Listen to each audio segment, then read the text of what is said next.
SANDHAN, All Gujarat Integrated Classroom. સેટેલાઇટના માધ્યમથી જોડતી કડી એટલે સંધાન.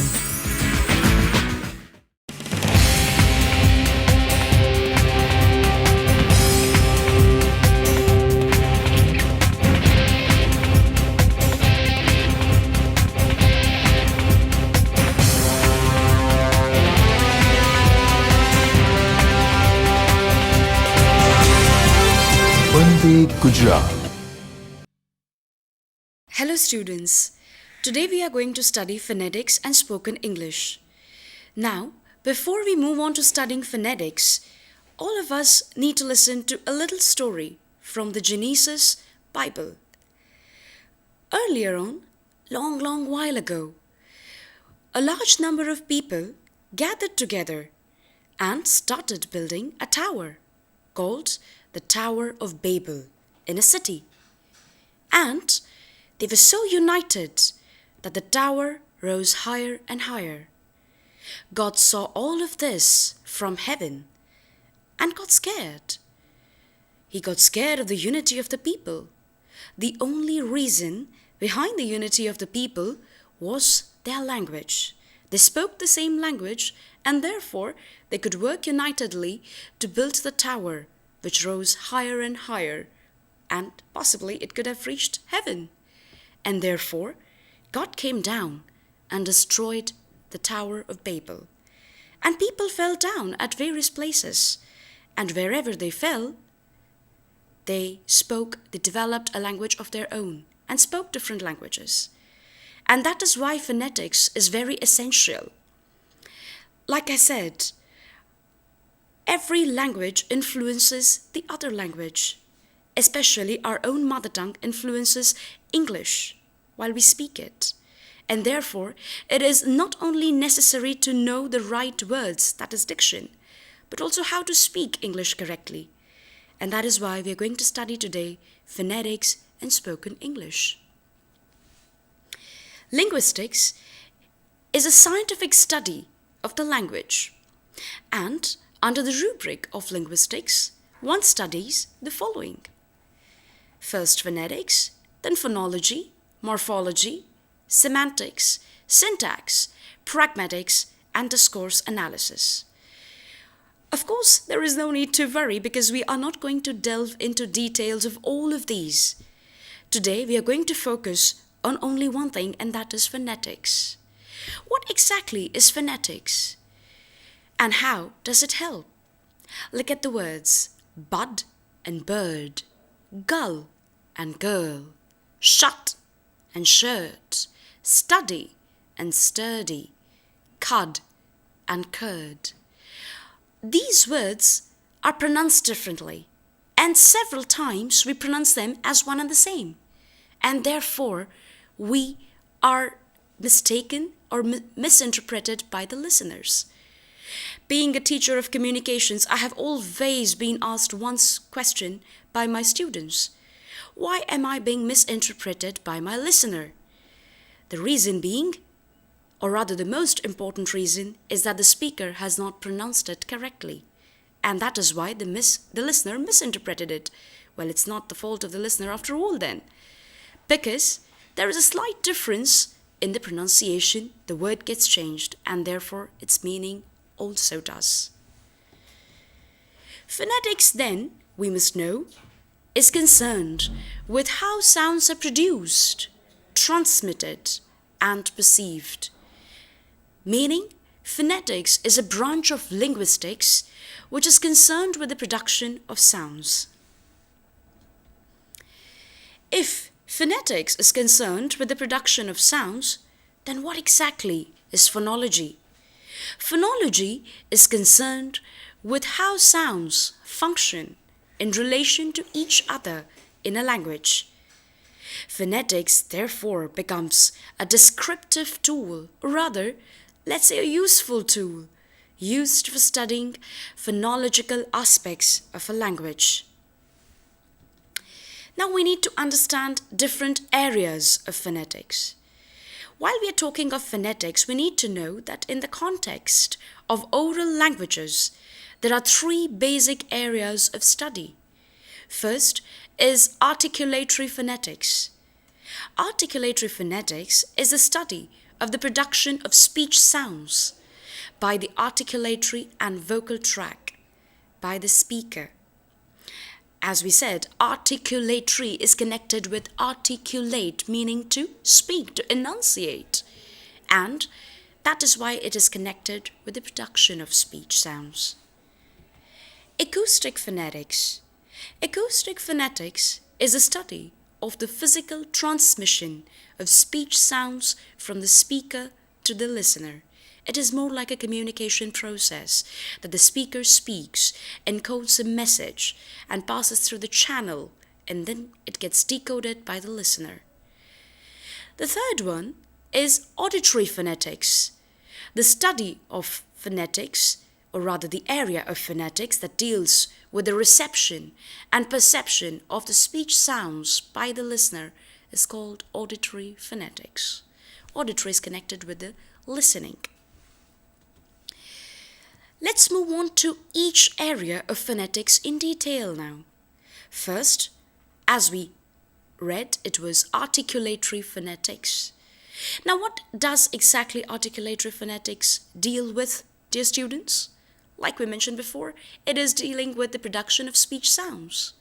For the production of the speech sounds, as indeed for the production of any sounds, there must be some disturbance in the air.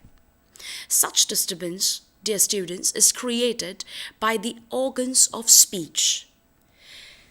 Now, these organs of speech and their speech functions can be best understood only when we study them under three systems, and those are, firstly, respiratory system, secondly, phonetry system, and lastly, articulatory system. Do not get confused with the articulatory phonetics and articulatory system. We will be studying about articulatory system within the area of articulatory phonetics. The respiratory system comprises of the organs such as lungs, muscles of chest, etc. And it is the airstream initiated by the air exhaled from the lungs that is used for speech production.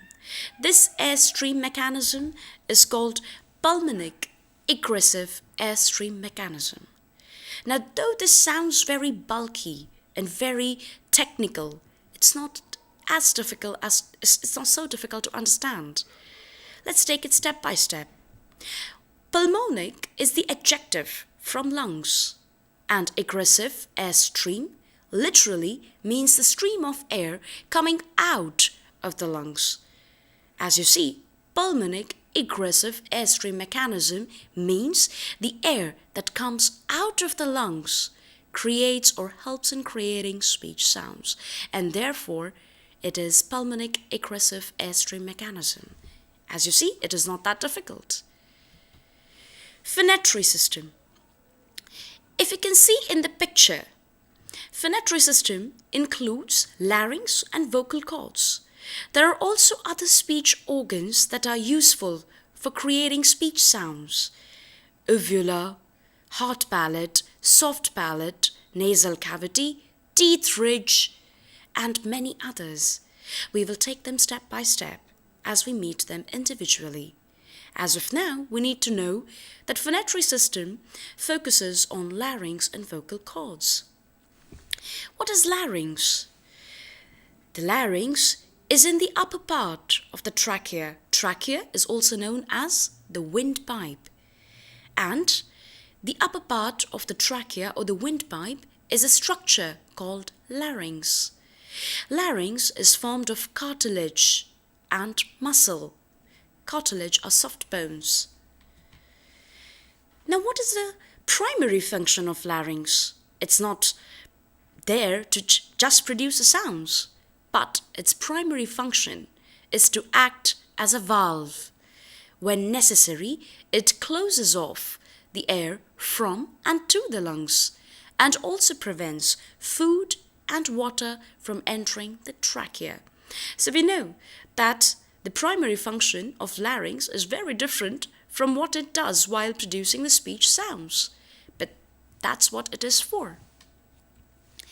Situated inside the larynx is a pair of lip-like structures called the vocal cords. The position of the vocal cords plays a vital role in the production of the speech sounds. Now, the first position is that when the vocal cords are drawn wide apart, there is a wide opening between them called the glottis. Through this opening, the air can pass freely without setting the vocal cords into vibration. This, my dear students, is the normal position of the vocal cords during respiration or breathing. The speech sounds produced when the vocal cords are in this position do not produce the that is produced along with the vibration that we spoke of earlier. They are called voiceless sounds. Then the vocal cords are held loosely together. Now we have moved on to the second position. This position is basically about the vocal cords being held loosely together. And when the vocal cords are in this position, the air from the lungs can escape only by setting them into vibration. Now in earlier position we saw that there is no vibration, whereas in this position there is the vibration felt, and therefore because of this vibration there is hum, the sound created along with the production of the speech sounds, and therefore these sounds are called voiced sounds. The third position is when the vocal cords are held tightly together along their whole length. The glottis is closed at that time, and therefore no air can escape through it. Now, this is the position of vocal cords which must be there at the time of eating or drinking, so that no food or liquid enters the windpipe. And this is essential.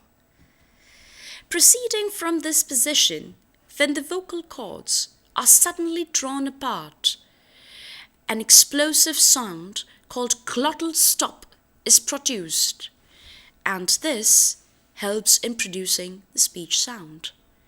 Now we shall move on to the last area, which is called Articulatory System, that we are studying under Articulatory Phonetics.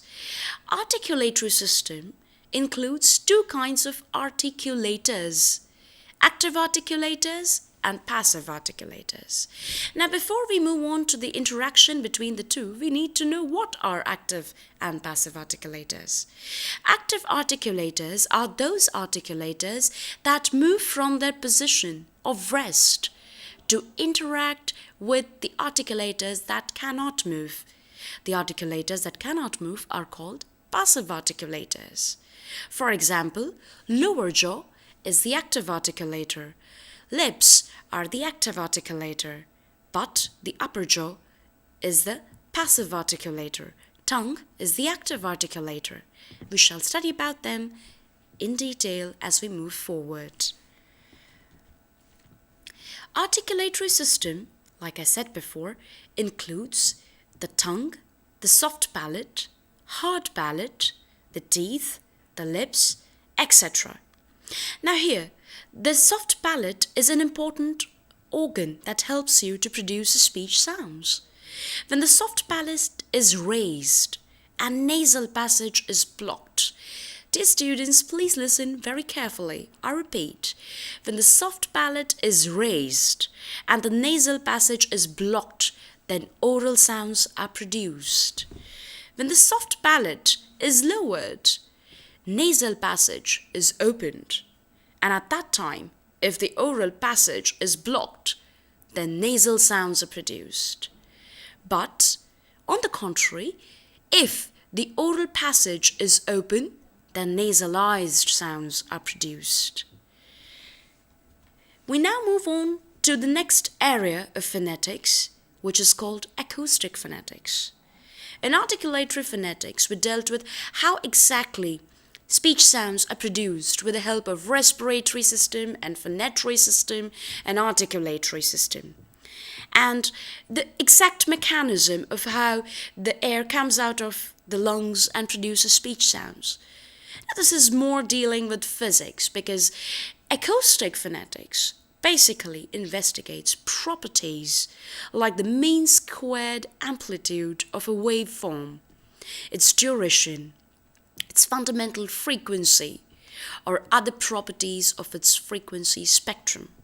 Like I said, it deals more with the physics sort of area and not our speech production.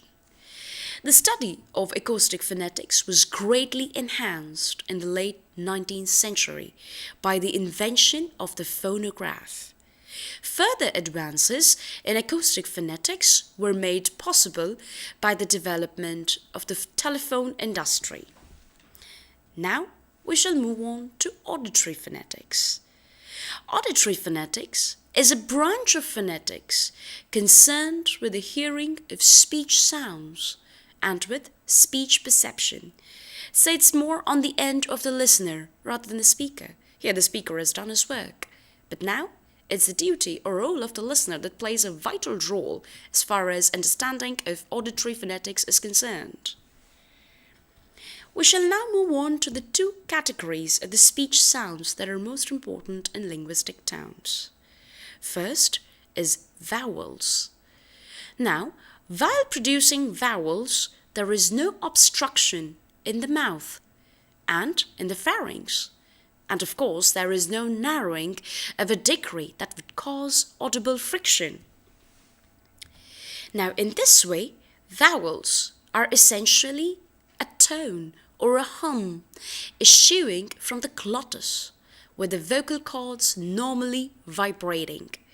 Thus, vowels are normally voiced. As we had studied before, I repeat, because of the hum sound or because of the vibration, there is a hum sound created while the production of vowels, and therefore all vowels are voiced.